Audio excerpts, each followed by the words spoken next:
Sometimes when we're like, I share with you, when I'm on the boat, I'm like, oh, I have nothing to paint. And I get, I'm like, what do? And it's like, and I look at your work and I'm, duh, hello, there's like so much beautiful water around you. Yet in my mind, water is not still, right? So you really captivate this moment of stillness, and it feels like there's this moment of calmness, and like the world stops for a moment. My entire goal is to create passion. Yet in my mind, water is not still, right? We don't even have words for the shapes that the water creates. But the true receiving is actually being able to enjoy this beautiful life. What matters is if you have created an artwork that you are super proud of.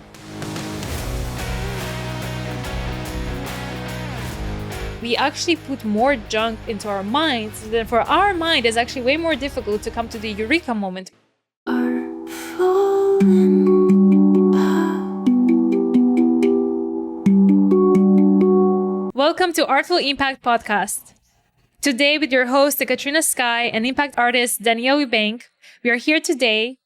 Danielle Eubank is an internationally acclaimed painter and expedition artist who became the first person to paint all 5 of the planet's oceans through her 20-year project, One Artist, 5 Oceans. What inspired you to dedicate 2 decades to painting all 5 oceans, and how did that long journey transform your role as an artist? I was painting quite a few other things before I started painting water. I've always been an environmentalist. I think it wouldn't actually matter what occupation I ended up with. I would be an environmentalist. I was painting portraits. I was painting landscapes. I was painting abstracts. And then through a series of accidents, literal accidents, I started painting water.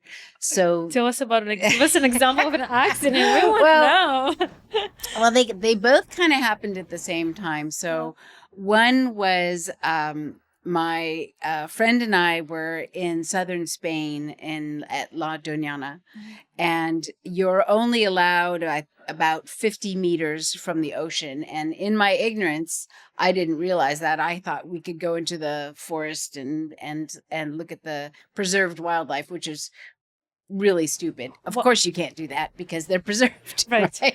So I didn't want to paint the water because I grew up on the ocean and I had seen a lot of paintings of water that I couldn't relate to. There were a lot of crashing waves and dolphins and things of this sort, which are great, but I just couldn't find my voice in that. So I spent about 3 days with my back to the water painting the dunes. Wow. And after 3 days of painting dunes in the sun, I got a little bit bored. Not that there's anything wrong with that, but I did. So from dryness to moisture? Yes. So I turned around and I remember the day perfectly as if it was 5 seconds ago. I turned around. It was a perfectly blue sky, a dark summer blue sky. The sand was blindingly white and I was really hot. And I stared at the water and I said to it, okay, I'm going to find a way to paint you and I'm going to find my own voice. Goosebumps. And so my very first painting is tiny. It's like 9 inches by 12 inches. And it's basically all sand with this little corner of blue that's about like 1 inch by half an inch. And that was the first one. And thankfully that's in somebody's house who is a good friend of mine because I can visit that painting and remember that moment. Paintings gradually had more and more water in them. So that was the first sort of incident. After like I said, growing up on the coast and seeing the water whenever I would go to the beach in California and thinking, I'll never be able to paint that. Because just like you said, it's always moving. Yep. And we don't even have words for the shapes that the water creates. I was cycling with the same friend am near Ronda in southern Spain, and she's an expert cyclist, and I'm not. And she took off ahead of me, and I was going too slow, and I fell down a mountain. Yes, I fell down a mountain. I was okay, but I did fall through a gorse bush, just like Winnie the Pooh. And I had thousands of stickers in me, and I had a very, very injured ankle. So, but it turned out to be the best thing that ever happened to me because as accidents sometimes do, right? It's redirection. Serendipity. Yeah. So she continued off with another friend cycling, and I convalesced in a little fishing village. And I spent every day on the quay painting water. Yeah, it was really a destiny. At times it's painful, right, for us to pause. And I hope that your ankle is okay today. You're Yes, wearing my heels, ankle's fine. heels. Yes. Well, Beautiful. And also, like, you've worked alongside scientists and navigators. How did collaboration shape the way you view the intersection of art and climate storytelling? well, as I mentioned, I would be working on climate issues. I'd be working on environmental issues, no matter what my regular vocation was. From painting water, I was invited to join an expedition. This was the Borobudur ship expedition, the first expedition that I was part of, which was a recreation of an 8th century Indonesian vessel, wherein we crossed the Indian Ocean and then we rounded the Cape of Good Hope to the Atlantic Ocean up the west coast of Africa to Ghana. And that was about a 6-month project. So you have the hull of the ship, and then you have galleries on both sides of the ship. And then you have outriggers, 2 outriggers on both sides. So it kind of, if you were to look at it straight on, it looks like some kind of flying insect. It's this really crazy looking vessel. I encourage you to look up the Borobudur ship. I mean, if you think about sailing a boat and helping build the boat in the small way that I helped, and then crewing the boat, and overcoming all kinds of obstacles, along with that. And then, together for months on end in a small vessel where you can't leave. How many people on board? Usually around 12, somewhere around 12. 12. There were lots of different stops along the way, and I wasn't on the ship the entire time. But sometimes I would fly ahead, and I would talk with the harbor master, and I would get things set up for when the ship came in. So it's a massive collaborative project, and everybody has different evolving roles along the way, which is super exciting. My absolute favorite way to work. Well, I would actually turn that on its head. And I would say that the way to make environmental art potent, or way to make art more potent in terms of being environmental, is to make it emotive, to make people feel something. My entire goal is to try to create passion. The first speaker tonight was talking about Angeline Chen. Yes, Angeline, thank you. She was talking about the quote, right? Like how to get people to feel passionate about something. That is exactly what my art is about. I don't always achieve it by any stretch of the imagination, but my goal is, and this is long before I was creating work about water, my goal is to get people to observe closer. So if you can get people to slow down, take a breath, look around you. Maybe you're observing water.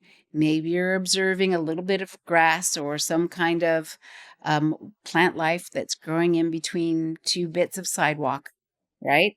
Then maybe you'll think about that a little bit more. Maybe you'll think about our place and that plant's place and how we interact. And if you're thinking about that more, maybe you'll learn more. Maybe you'll feel more passion. Now, the ultimate goal is to create action. So first, you've got to get to that place of passion.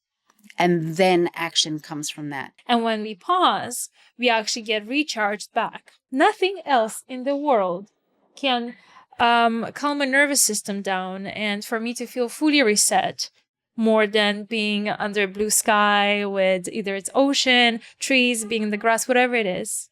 And so it's so beautiful what you do. So hopefully people can reflect back on their lives and pause and then take action to protect environment.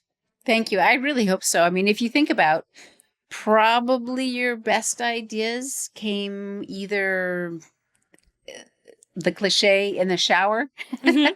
My best ideas come when I'm on a hike. Mm-hmm. When I'm on a hike and I'm looking around and I'm thinking, and sometimes the pausing that I'm doing is less about what's in front of me and more about what's in my head. Yes. And I think that's when we need to do more of that. We need to think more about, not think. I don't even want to use the word think. We need to be in the moment. Yet that incubation process is so important. Yet we override the information gathering phase, right? We like more and more information. We get busy. Every living moment that we have to take a break, we go on our social media, we take our phone, and we actually put more junk into our minds. So then for our mind, it's actually way more difficult to come to the eureka moment because it's cluttered with unnecessary information for the project that we are working on.